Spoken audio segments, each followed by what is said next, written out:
Hey everyone, it's Paul Bertorelli reporting for AVweb with some post-Sun and Fun feature coverage. You know, if you're really interested in the iconic World War II fighters, there are two places to see those. One is at AirVenture in Oshkosh, the other is here at Sun and Fun in Lakeland, Florida. Now, if you've seen Mustangs, and you certainly have if you've attended those shows, you're probably familiar with the D model Mustang. That's the one with the bubble canopy. But there are two other variants that are less common. One is the C model, that's the Razorback, the type that the Tuskegee Airmen flew when they initially flew in Italy. And the other unusual one is a B model. Only 1,987 of those were made during the war. This is one of those B models, and it's was shown here at Sun and Fun 2016.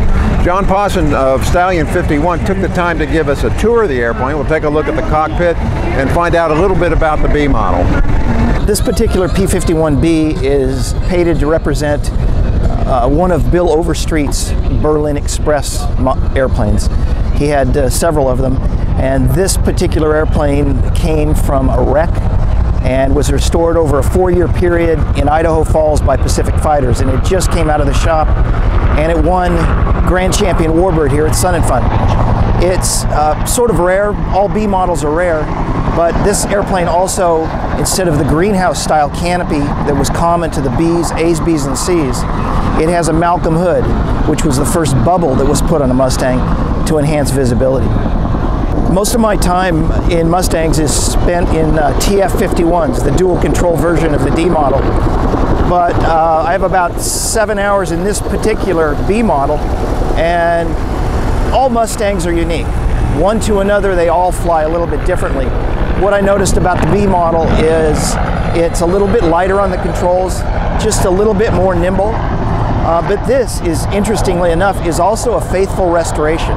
There's very few concessions to modern day. We do have a small portable GPS in it, a radio, and a transponder that are hidden, by the way. But besides those points, it's an original cockpit. It's not as user-friendly as a modern airplane that might have a Garmin 530 in it, and all the switchology laid out a lot more ergonomically. The cockpit, like I said, is original. It's laid out in an original fashion. There's a bomb salvo lever, and the instruments are a little bit here and there, and of course they're all steam gauges. And it has the Malcolm hood. But why don't we show you inside the airplane and give you a good idea of what's actually there. Okay, we're in the cockpit of the B model Mustang, and as you can see, it's almost entirely a historically accurate restoration. We've got a little tiny Garmin GPS over here, and you can't see them, but there's radios hidden in the side panel that hinge out, and we have a little tiny transponder over there too. But this is the way the airplane looked during the war.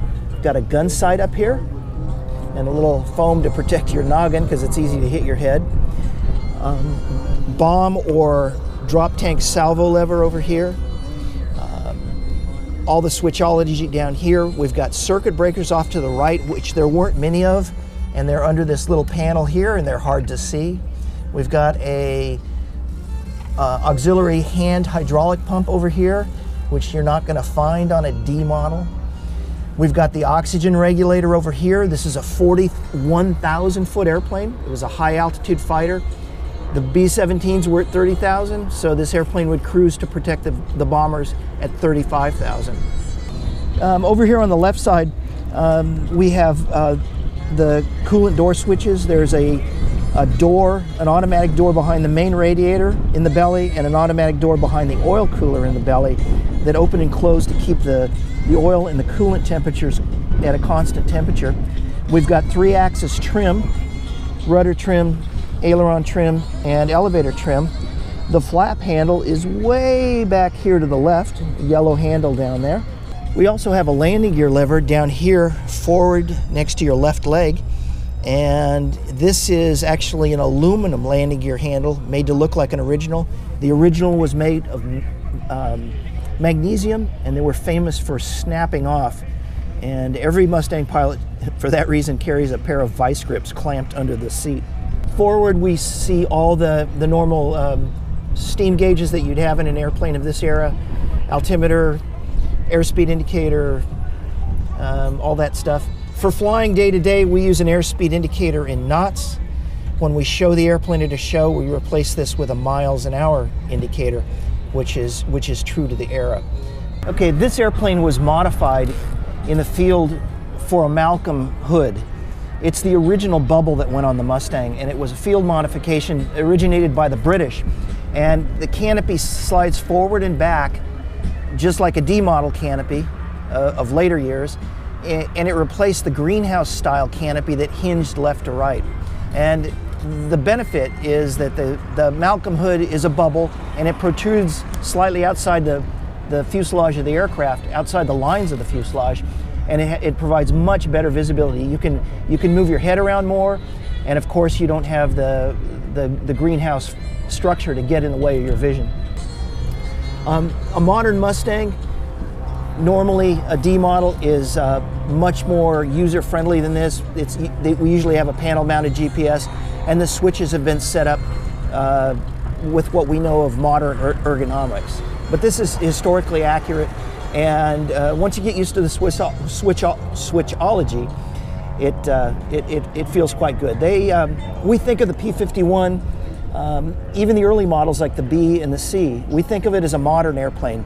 By the time World War II came around, the airplanes were relatively easy to fly, and the cockpits were fairly comfortable. If you go back a decade before the P-51, the airplanes were hard to handle on the ground, the landing gear were narrow, the airfoils were a little bit odd, so the stall characteristics were relatively unpredictable and maybe a little bit fierce. But this, even though it's 70 years old, we consider a modern airplane.